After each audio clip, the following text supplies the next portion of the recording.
And okay, thank you everybody for coming to this program today through the County of San Luis Obispo Public Libraries. This project is a program of the County of San Luis Obispo Public Libraries and the California State Parks Ports Program, supported in part by the U.S. Institute of Museum and Library Services under the provisions of the Library Services and Technology Act, as administered in California by the State Librarian, which in short means that the California State Library has helped provide funds for us to offer these programs in conjunction with the State Parks Ports Program. And today our host is from the Hearst Castle, and she's going to be giving us information and all kinds of wonderful, all kinds of wonderful information about Julia Morgan and the science behind Hearst Castle. So I'll go ahead and turn you guys on over to her. Thank you so much for being here today.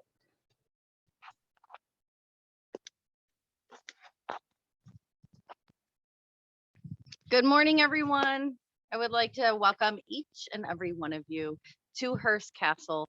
My name is Tracy. I'm going to be your tour guide today. It's so awesome to be able to connect with our local community, and maybe we have folks from beyond San Luis Obispo County, but thanks for joining us today.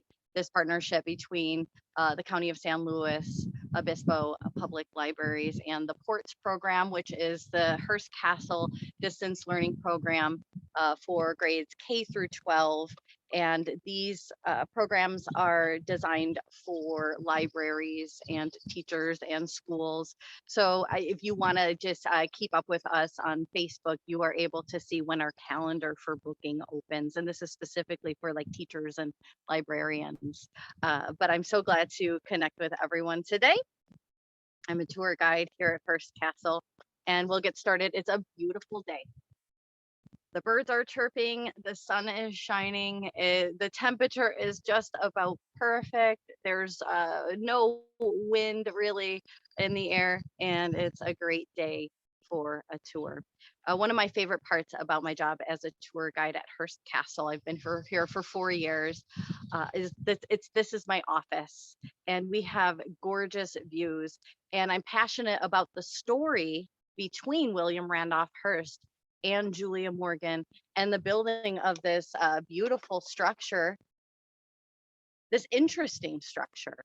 It has so many stories to tell, so much history. We're just going to scratch the surface today, really, but let's get started and let's talk about those views. Let's see what we're looking at. Now, I'm in northern San Luis Obispo County, which is considered the central coast of California, near the town of San Simeon, out there by the San Simeon Bay. You could see the hook in the Pacific Ocean. Along the coastline runs Highway 1, famous highway. North of us would be Big Sur and the elephant seals. I'm sure they're romping around the beach today. Also Piedras Blancas Lighthouse as well. And as we look out on this landscape, you can think back 100 years to the early 1900s and consider that this landscape looked very much the same. And what we're looking at is the Hearst Ranch. The Hearst family still owns the ranch land that you see rolling out before you, although it was back in 1958 that Hearst Castle and other historic structures on site were donated to California State Parks and to the people of California. As we gaze south down the coast, down the Pacific Coast Highway, I'm waving at all my fellow libraries out there in the SLO County Public Library system. Cambria, down to Morro Bay, San Luis, Pismo, all the way down there. So considering this landscape, as we look out, we see I'm standing 1,600 feet above the Pacific Ocean, above sea level.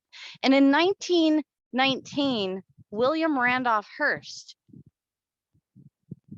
he decided that he wanted to build something on his family's ranch land.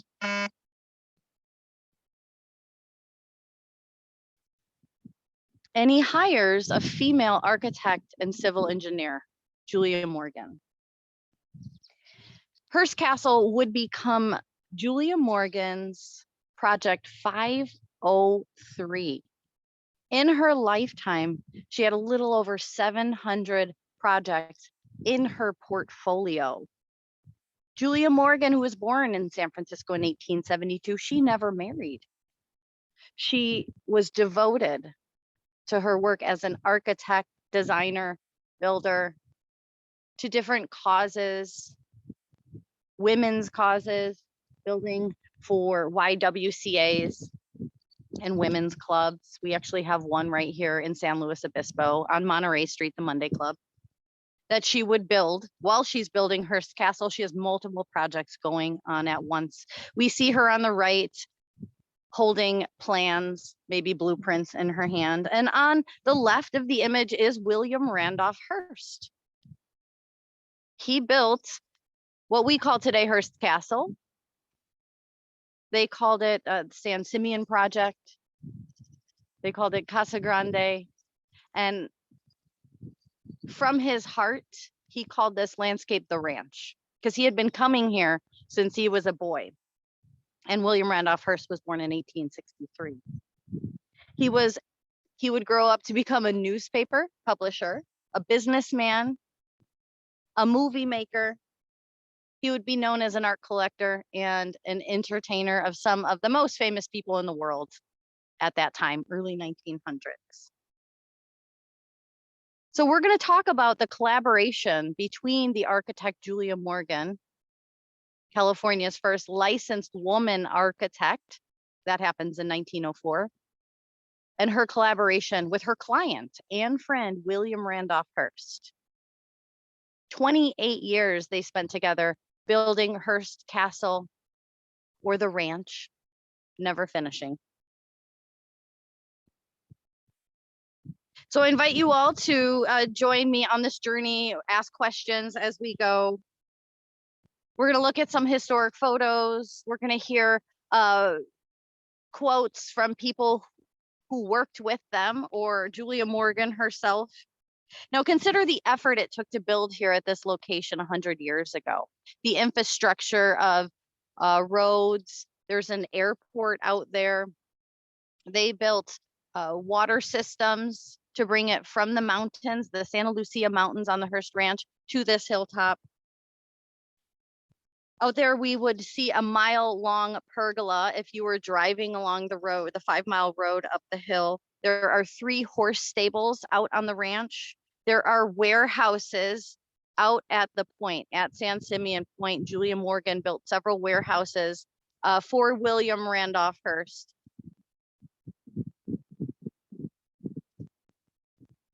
This would be able to hold his art and building materials. There were worker accommodations down in Old Town San Simeon, near these warehouses. So several Mission Revival style buildings still exist today, where the Hearst Ranch Corporation employees live.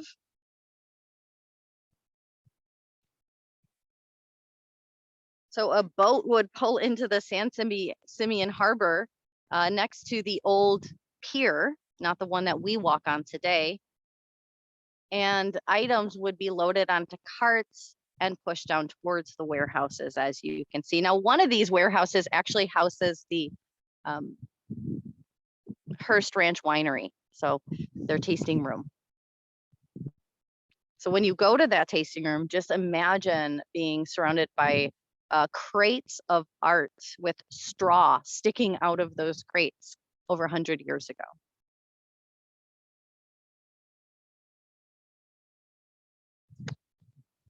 So who likes to go camping out there? Summer season, our campgrounds are going to start filling up. It wasn't always a large home where William Randolph Hearst, as an only child, stayed with his parents. It was a family camp spot.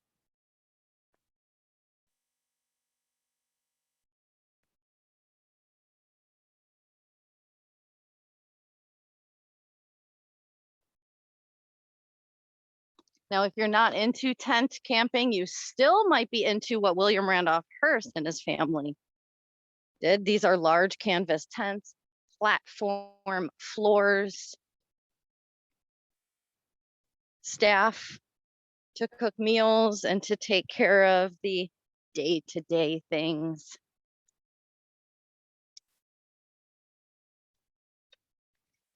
In 1919, a conversation was overheard by a colleague of Julia Morgan. It was between William Randolph Hearst and his architect. And he said, I would like something up on the hill at San Simeon. I get tired of going up there and camping in tents. The other day, I came upon this stack of books called bungalow books.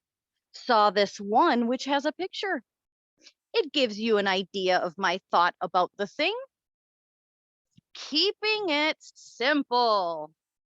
Now, I don't know if there's anything simple about Casa Grande, the big house with 115 rooms, 38 bedrooms, 42 bathrooms.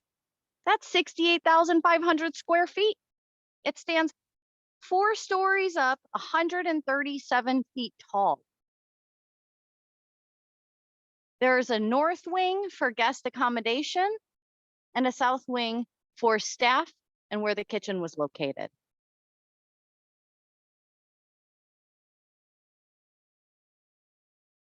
And it contains his art collection.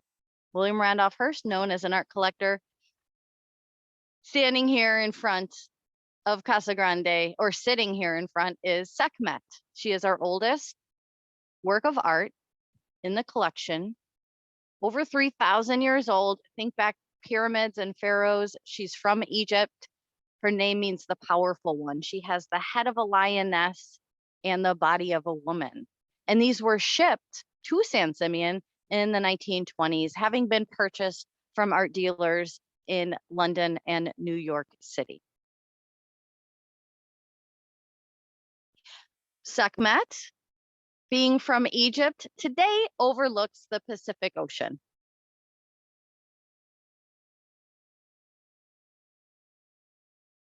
Where, now this is, you're gonna hear this a couple times, my friends. The main thing at the ranch is the view. So 3 cottages were built.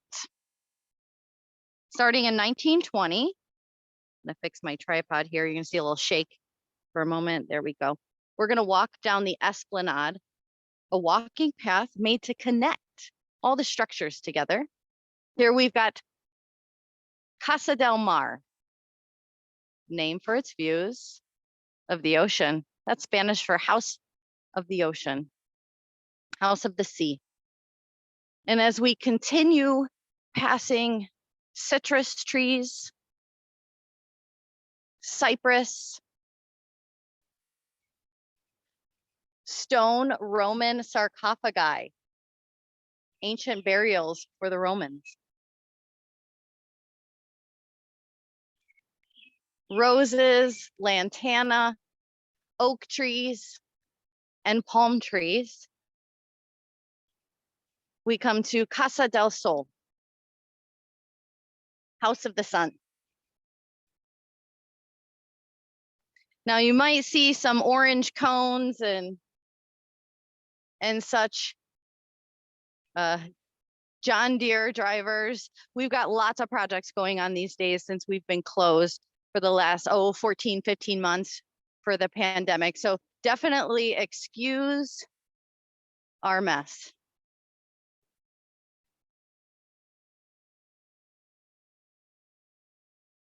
So we're going to stop in front of Casa del Monte.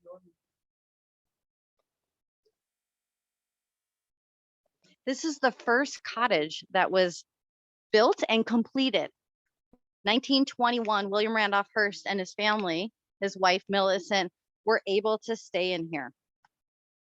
Now, before they built the cottages, his wife Millicent would mention to Hearst, and he would mention it to Julia Morgan. We think that the cottages and the big central building should be more or less intimately associated with each other. It would be a mistake to hide the cottages so far down under the hill that it would look as if the big building were ashamed of them. So they integrate everything together. Mr. Hearst called it a harmonious whole. And they actually build a hilltop reminiscent of a Mediterranean village. And in the center is the most important structure. And that structure can be a castle, it can be a church. And surrounding that church or castle would be the village. And that's how they built this area. In the center, we see Casa Grande. Surrounding it, we see the 3 cottages named for their views. Remember, the main thing at the ranch is the view. And we didn't want those cottages. We didn't want the big building to be ashamed of them. So Julia Morgan would consider scale and perspective and engineering when she placed the cottages. Now, in this image, an aerial view taken in the 1940s, we can see the Neptune pool, which we'll visit down to the left. It's the oval shape. In the center, we can see Casa Grande or Hearst Castle, and surrounding it, the 3 cottages. Now at the bottom right, we see an area with smaller buildings that would be bunkhouses and mess halls. That's where the workers would live on site, many of them, not all of them. And there could be over 100 at a time. Now in the far back, we see something circular. In that area, that was where the dog kennels, they raised dogs, especially dachshunds. Hearst had an affinity for animals and puppies, it seemed. He also had one of the largest private zoos.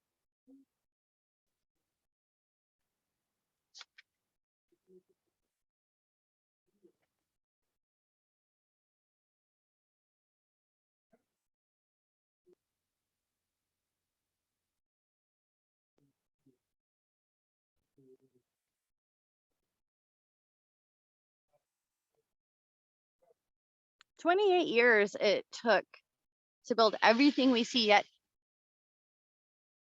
they never finished. There was a changeableness of mind, as Julia Morgan had mentioned.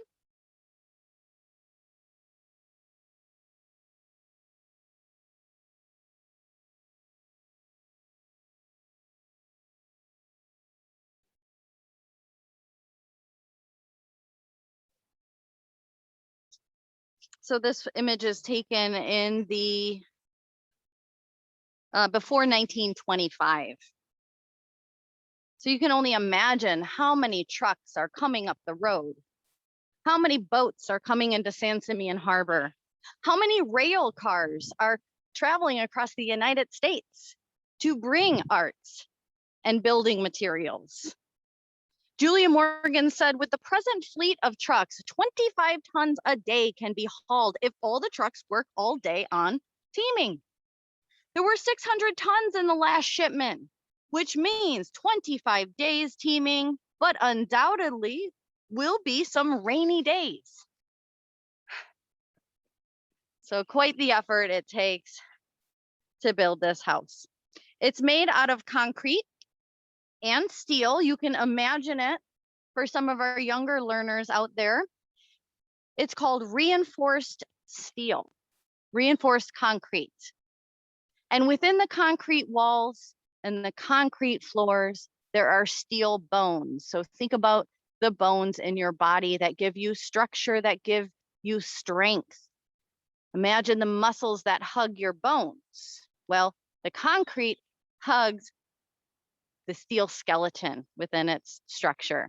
And that would help prevent the house from sustaining damage during an earthquake. And it could potentially, that concrete, prevent the spread of wildfire from outside or fire from within.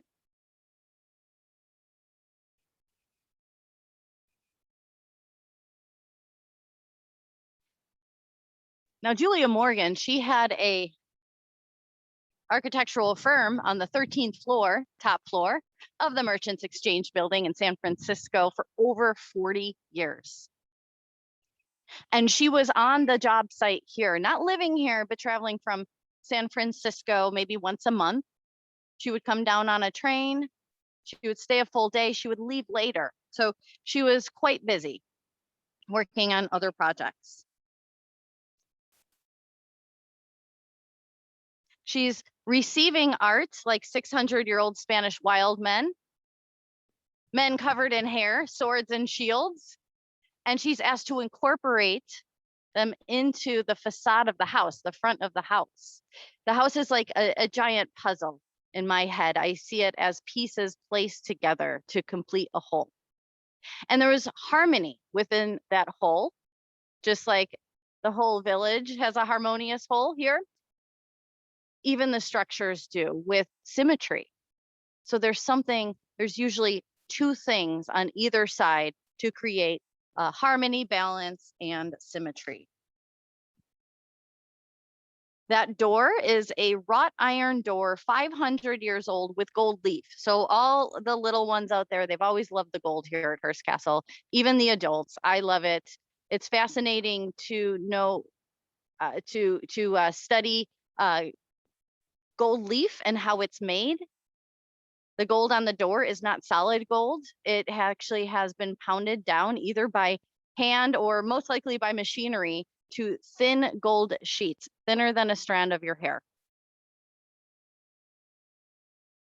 Now, the bottom half of the door is 500 years old, 16th century, coming from a Spanish church, a convent on the Spanish church.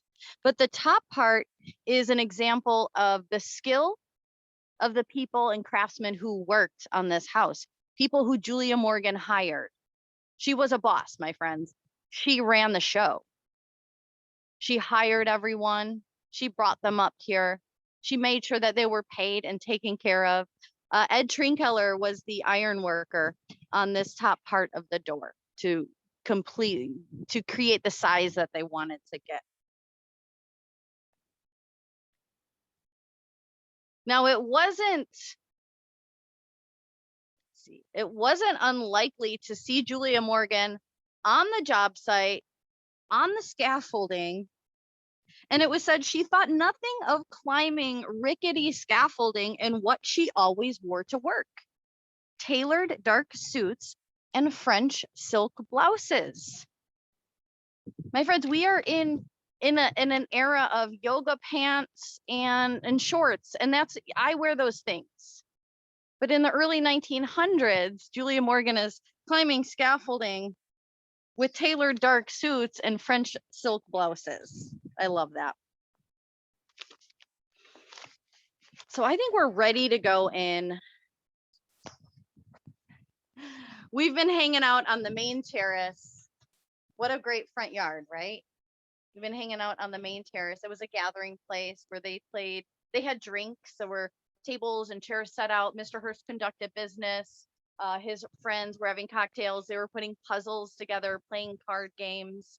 So this was a place of leisure in a sense and entertainment. Today we are a California state park, as you can tell by my patch. There we go. State parks has been around since 1864, protecting special places, whether they're natural resources like the beach, the redwoods, the giant sequoias, or cultural places that have to do with mission history, gold rush history, indigenous history. And here at Hearst Castle, we've got this fantastic story of Julia Morgan and William Randolph Hearst. So as we're walking in, I was wondering if you had any questions for me. This might be an opportune time. So if you have any questions, please feel free to enter them into the chat. I bet a lot of you have been here before, being in our county. You probably learn something new every time. Oh, New Jersey, what's up?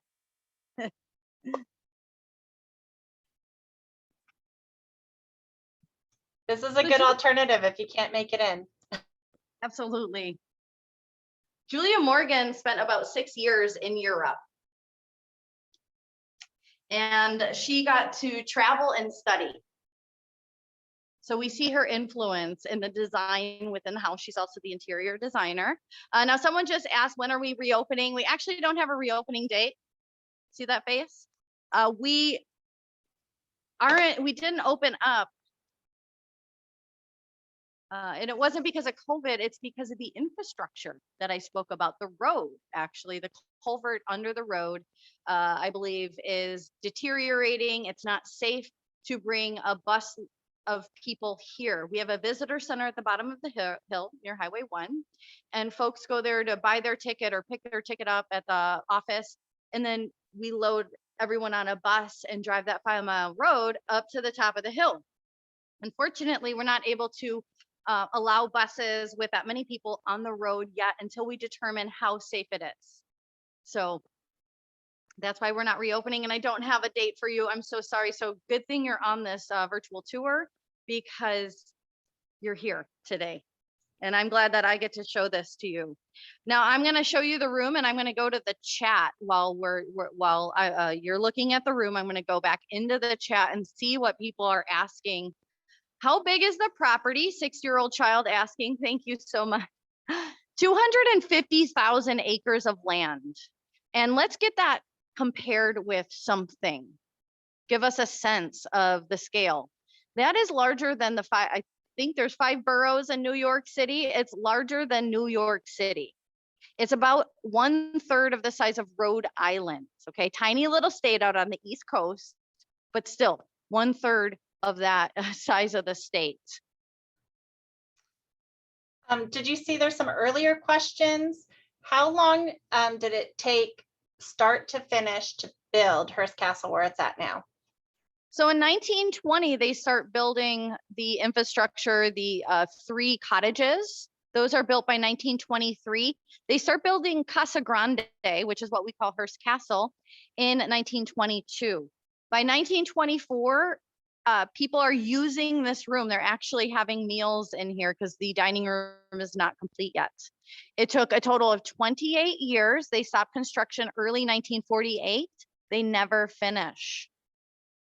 Hearst was obsessed, in a sense, with collecting art and thinking about how we want to decorate this house. He starts this project. He gets the idea at 54 years old when his mother passes away during the Spanish influenza. His mother would pass away, and she was a great California philanthropist. Some consider her. She co-founds the Parent Teacher Association. She's starting free kindergartens for children.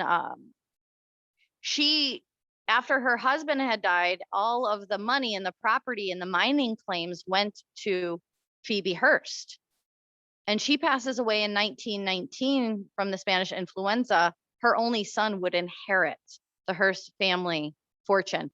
That's when he starts building his estate, his dream home.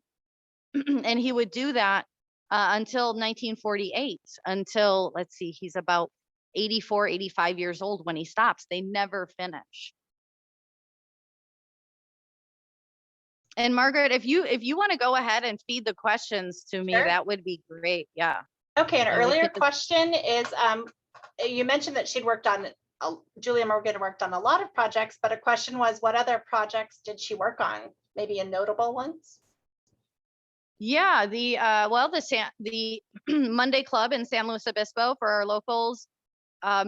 Many buildings throughout San Francisco and Berkeley. She had worked on the Greek Theater at the University of California, Berkeley, the Hearst Mining Building. There was a third one there. It's slipping my mind. One of her first structures was in Oakland on the Mills College campus. It's the Bell Towers. That was actually her first steel and concrete structure, which survived the 1906 earthquake. If you're from Riverside, she built the Riverside Art Museum, but originally it was a YWCA. That's Young Women's Christian Association. And that was a women's club that empowered women who were leaving rural areas to the larger cities, places. The YWCAs were safe havens for women, and they also were a place of opportunity. So opportunity, safe haven, and women empowerment. She was interested in building these YWCA buildings and women's clubs. She also built orphanages and churches and hospitals. So she loved to build pools. We're going to see that in a moment. Okay. There was some damage to the library earlier this year at Hearst Castle. How have restoration efforts gone? It's interesting. They have succeeded in restoring the carpet. The damage wasn't extensive. I read the paper. I talked to our curator. The damage wasn't as extensive, I think, as it sounded. The books were able to be dried and restored. They are no longer in their previous location. They are being kept in a different area. The carpets were good. Some of the a lot of the water drained down concrete stairs, so it sounded like this big flood, and I'm sure it was, but it was more on concrete and did not affect some other areas. So as far as I know, which I might not be privy to all the information, everything has been successful. So this question is a little long, but I'll try and be clear. If I remember correctly, this was quite the opportunity for a woman architect, yet at the same time, the question is whether male architects would have been willing to do what Hearst wanted and envisioned. Well, I can't speak for other architects, but she had a lot of freedom on this project, and he respected her skill and knowledge and just allowed her, oftentimes, if he had presented an idea that was absurd, that he invited her to let him know, like bringing up salt water through a pipe from the ocean to the top of this hill for a pool was absolutely no. She said, that's not going to work. Let's move on. He had many fantastic ideas. They completed some of those ideas, attempted some, and skipped some others. She was devoted to the clients and to the client's needs and desires. So this may have been an opportune time for her to showcase her skills. So we have a few other buildings actually that she designed in the chat. Santa Monica Beach House, the Silomar. So thank you guys. You guys sound like you're all Julia Morgan buffs. What is the main? A YWCA before it was a state park. Interesting. What is the main theme decor of the castle? Well, the interior design is Renaissance. The architectural style of the house is Spanish and Italian Renaissance. So think about the 1500s. Hearst understood the style of California at that time. We've got Spanish, we have Mission Revival, but he didn't exactly want to be mainstream. So there is a variety of styles incorporated into the house, but mainly Spanish and Italian Renaissance. Now the Renaissance in this room, it's shown by the more of the darker tones and earth colors, brown and beige walls, but then there's these pops of rich blue and red. You have wall hangings. They're 400 and 500-year-old tapestries. You have embroidered velvet with gold embroidery over the fireplace mantle. Symmetry is an element of the Renaissance, and this is a 16th century Renaissance fireplace that came from, well, it was in New York and in a townhouse, but before that it was in a French chateau, and you can see the columns and the busts on either side of the fireplace mantle displaying that symmetry. When you see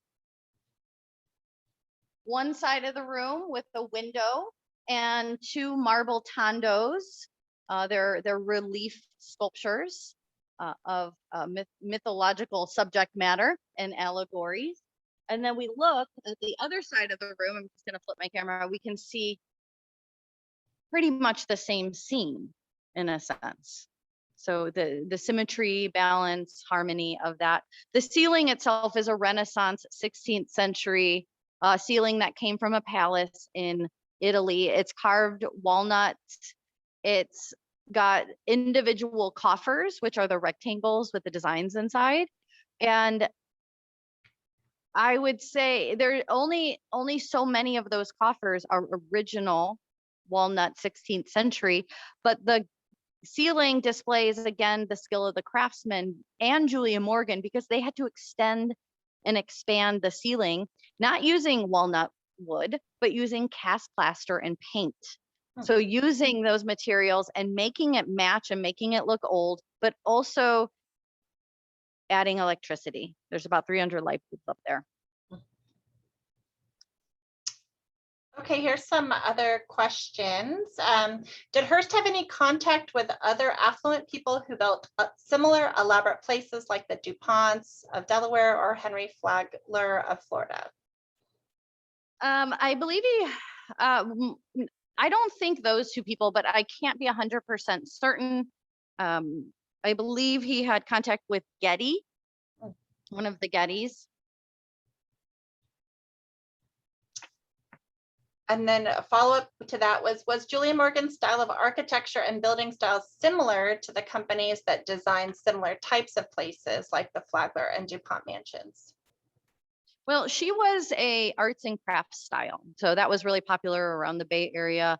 If you've been to Asilomar State Park, you'll notice a lot of the wooden features, local materials, exposed beams, and that was what she was building. That was her building style. But then she studies in Paris. She studies at the École des Beaux-Arts, which is a famous fine arts academy in Paris. It's been around for centuries. She's the first woman admitted into the architecture program there. And there they're learning a classical style. So that's classical styles reminiscent of the Renaissance. And the Renaissance was a rebirth of classical Greek and Roman art and architecture. So you have a lot of columns, arches, you have symmetry, you have cherubs, festoons, which are garlands, all like within the design elements. This room is done in the Gothic style.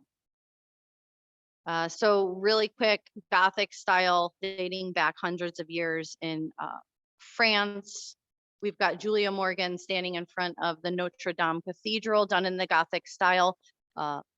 Really tall ceilings at this point in architecture.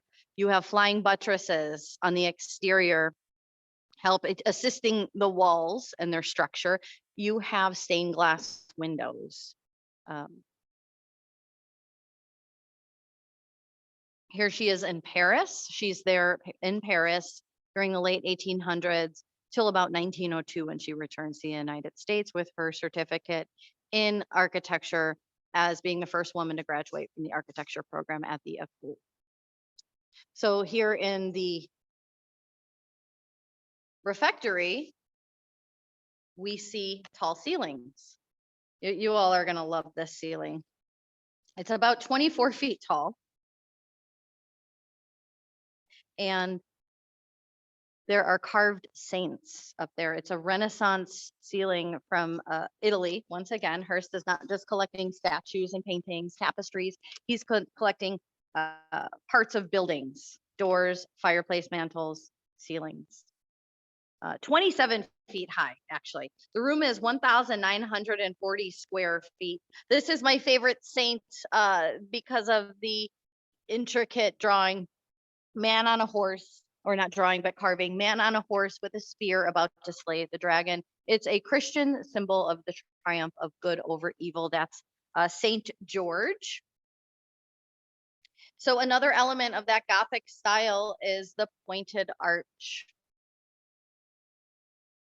Let's see if we can get up close. So the pointed arch right here. And Julia Morgan used this style at the pool at the Berkeley City Women's Club.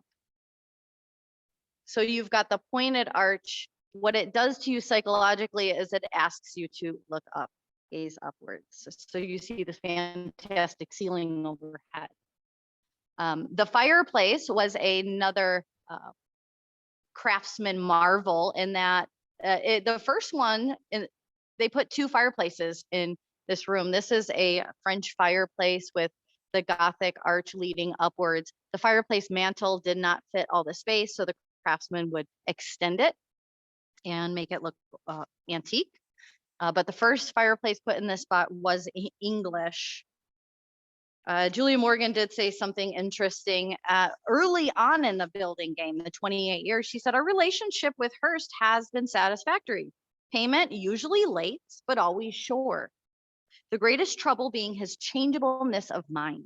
But in return, he compensates to some extent by allowing me to change my mind now and again. So there we see Julia Morgan saying her freedom for designing and building, but also commenting on Hearst's dynamics. I know that was a long and drawn out answer. So another question is, what is the biggest piece of art at Hearst Castle? Well, you could call the house the biggest piece of art, I guess. You can call the pool in its entirety that we're going to go to the biggest piece. Let me think about that one. I will think about that one. Yeah. Yeah, and some of the comments are great. Somebody said that the dining area looks like Hogwarts, which I agree. Here's the connection to Hogwarts is that Hogwarts is done in the Gothic style. So the high ceilings, I can't remember specifically if they have the Gothic pointed arch. As we go up, we see flags. Now those flags, what happened was the pops of color in the flags would replace the stained glass windows, which is classic Gothic. They did try stained glass windows, decided it was too dark in here, took them out, added the flags. Someone appreciated the joke about the late payments. That got a thumbs up. They thought that was funny. Right. Yes. Hearst knew how to overspend his income, which is what put him in debt in the late 1930s, along with the Great Depression.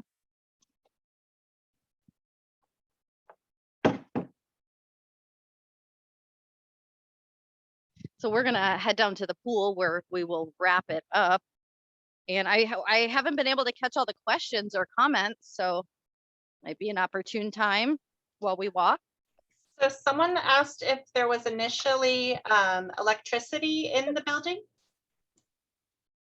Hydroelectric power.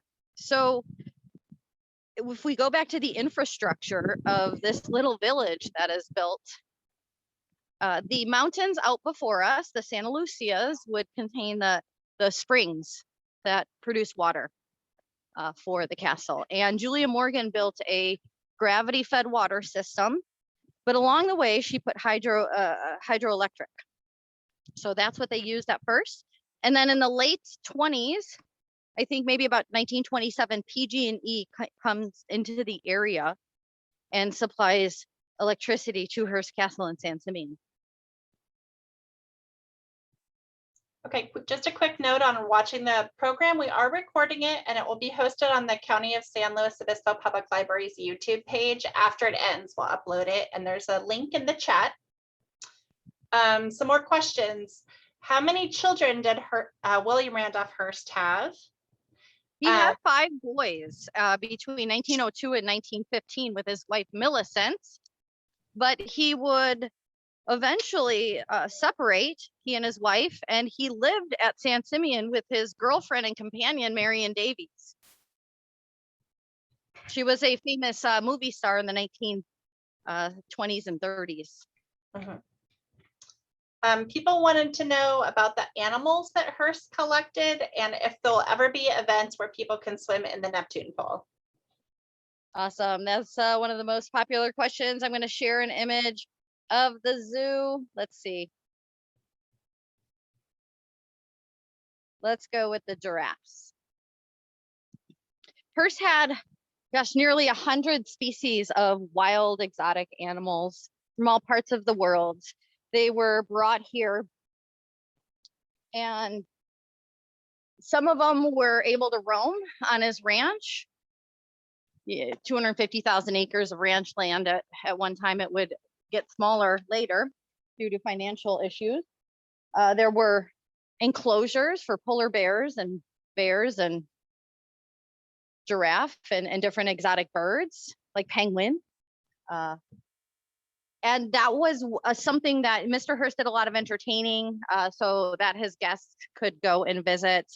In the 30s, he gets rid of most of the animals, them being donated to zoos in California, like San Diego and LA.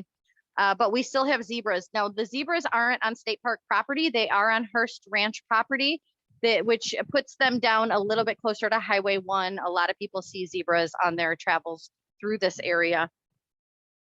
As for the pool, the beautiful, beautiful Neptune pool named after the Roman god of the ocean. Some of you might know him as Poseidon. That would be the Greek name.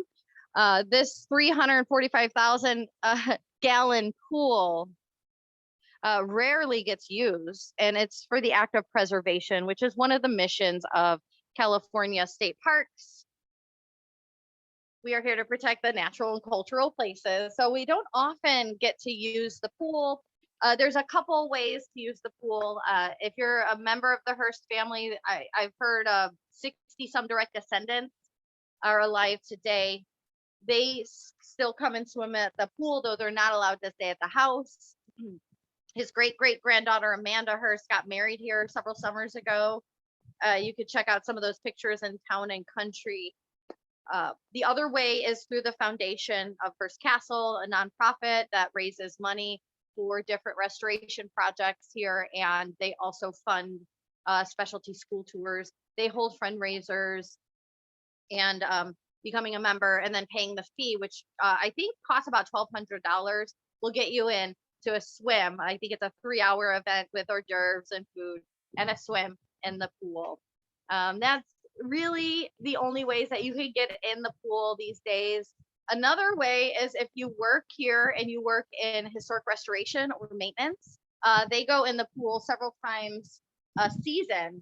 To what they do is they're cleaning the algae and such off of the statues that we're going to see before us. So the statues that are in the water. Okay, do we have time for some more questions? Or I'm free. Go ahead. How much did he purchase the land for? And does the family still come and stay at the home at the bottom of the hill? It's said that his father, George Hearst, purchased the land for about 40,000 acres for about $30,000. And it was former rancho land, Mexican land grants, called Piedras Blancas, San Simeon. So the dad had purchased the land, and then Phoebe had purchased land as well, which we don't have a price for, or at least I don't know. And then Hearst would purchase more land. But I can tell you is he sells about 150,000 acres to the federal government in the late 1930s during the Great Depression and his era of debt for, gosh, that price is slipping my mind. I know it was over $1 million, but it becomes Fort Hunter Liggett. So the family does have a home that was built in the 1870s by George Hearst. It's a Victorian ranch house, and they have that down there as well. Now, people from the Hearst Corporation still live in, say, the poultry house. It was the poultry barn and house. They live in the houses in Old Town San Simeon near Sebastian's and the warehouses. So all of those spaces do get used.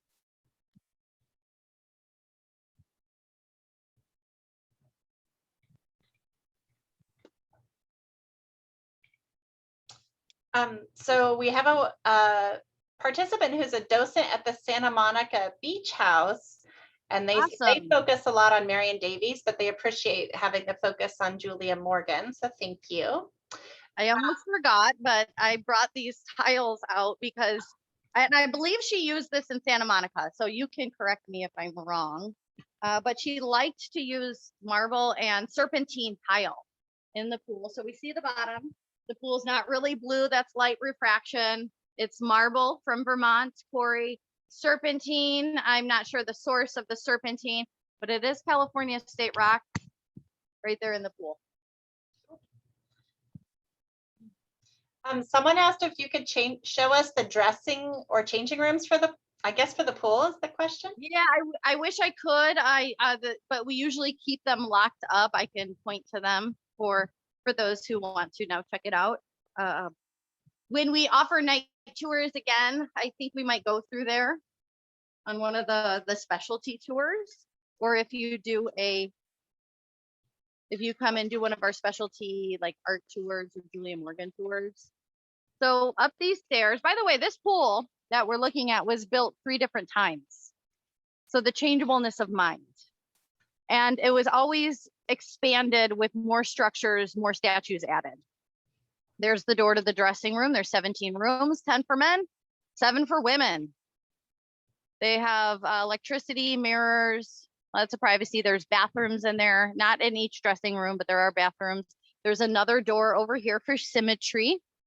And that was added about 1927 towards the second version of the pool. What started out as just a nice water feature, like a pond and a rose garden, quickly grows. Everything grows here during those 28 years. 17 dressing rooms in the Neptune dressing rooms. Now there is a second pool that we didn't get to today, but that one has 20 dressing rooms. Wow, that's a lot of dressing rooms. I know, and he would supply the bathing suits for you. Another note from Santa Monica, their pool was built at the same time as the Neptune pool, but that one's open to the public. So that's a nice little tip there if you go to Santa Monica. Someone asked if Hearst's relationship with his girlfriend caused estrangement from his sons. Well, it's hard to get that personal into someone's life oftentimes. If you read The Times We Had by Marion Davies, that's her memoir, she speaks about his death and how she was so upset that he was sick. Hearst was 88 years old. They were down in Beverly Hills at their home that they shared. Some of the sons were there and some of his business executives. And they ended up giving her a sedative because she was just really distraught and tired and sad. And when she woke up, Hearst had already died and his body was taken from the house. And she said that he had been taken from her. It seems as if, in my opinion, towards the end of his life, after his life, there may have been some resentment towards her. But from some of the historical records that you read when the sons are at the castle and Marion Davies is hosting, it seemed as if they all got along. But again, it's such a personal, deep issue, as you can imagine, that I don't believe that I could truly answer that. Did Hearst ever ask, Did Hearst ever ask a guest to leave? I believe so. There's stories about, and I can't remember which person said this, but you would come at the beginning of the weekend, you'd be sitting next to the host and the hostess, Davies and Hearst. You'd be sitting at the center of the table. And towards the end of your trip, you'd eventually every night get a little farther away from the center of the table till you'd be at the end of the table. And by that time, you knew it was time to go. Another example, people would say that if you drank too much, because Hearst appreciated, he didn't really want drunkenness, open drunkenness at his house during his parties and such. So he did serve limited cocktails. They had cocktail hour, then dinner, and then a movie. But if you drank too much and it was apparent, your bags might be packed the next day. There would be a nudge, an indication that it was time for you to go. Okay. All right, we already answered the question about the changing rooms on the indoor pool. So 20, which is amazing. And then there was a comment about a movie called Mank. I don't know that it shows a guest being asked to leave. Yeah, well, it's rumored that Mank was here. We have that in some historical documentation. Not sure how often Mank was here. That's kind of a mystery still, because no records. It was said that you know, some people think that Mank, his drinking problem didn't really get him invited back. But again, we don't have any primary resource for that, so we can't say for certain. But he was a guest at the castle. He writes for Citizen Kane, so that was a movie that just came out on Netflix about the writer of Citizen Kane, Herman Mankiewicz. Thank you. Okay, I don't see any more questions. Oh, here's one. Is the castle and property completely owned by national parks? But I think you might be asking state parks because it's California State Park. Yes. So you think of this state park that we're in, California State Park. Think of it as an island in the Santa Lucias and the coastal hills. Think of it as an island. And what surrounds us is about 82,000 acres that the Hearst family and Hearst Corporation still own. So they own a ton of land around us. They donate about 137 acres of land and historical structures to California State Parks in the late 1950s. And we're plopped right in the middle, which is partly one of the reasons why the public cannot drive up to the castle. You have to go to the visitor center, board a bus, and it takes you up because you are driving through private property. Now, the employees are allowed to drive up to the castle, and but you know, we go through gates, we have special authorization. So yeah, you're driving through Hearst property to get here. All right, I think we're getting close to wrapping it up because we want to make sure we honor your time. There are a few more quick questions. Which presidents were guests here? President Calvin Coolidge came in 1930, and that is the only president that I know of that has been here during Hearst's lifetime. Winston Churchill came in 1929, prime minister. Okay, so during open times, I'm assuming this question is, how many tours can be done in one day? Well, you're going to get hungry and tired if you don't try to do them all. We have 4 main tours throughout a day. There's no food sold up here, and you're not allowed to eat up here. So that is a factor that would limit maybe your time spent.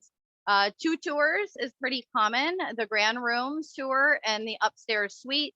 That way you could see the main social rooms, first floor. You can go to the upstairs, get an intimate view at guest bedrooms, his bedroom, the awesome library.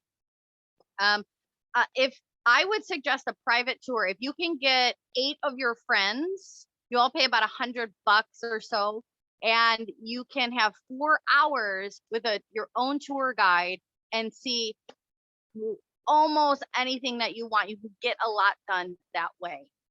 So that's another option if you can gather the group together and pool the money in. Wow, that sounds amazing. What was Mr. Hearst's favorite food to eat at the castle? And I heard Queen Elizabeth II was a guest. Is this true? No, not that I know of. Not Queen Elizabeth. But he did like aged roast beef.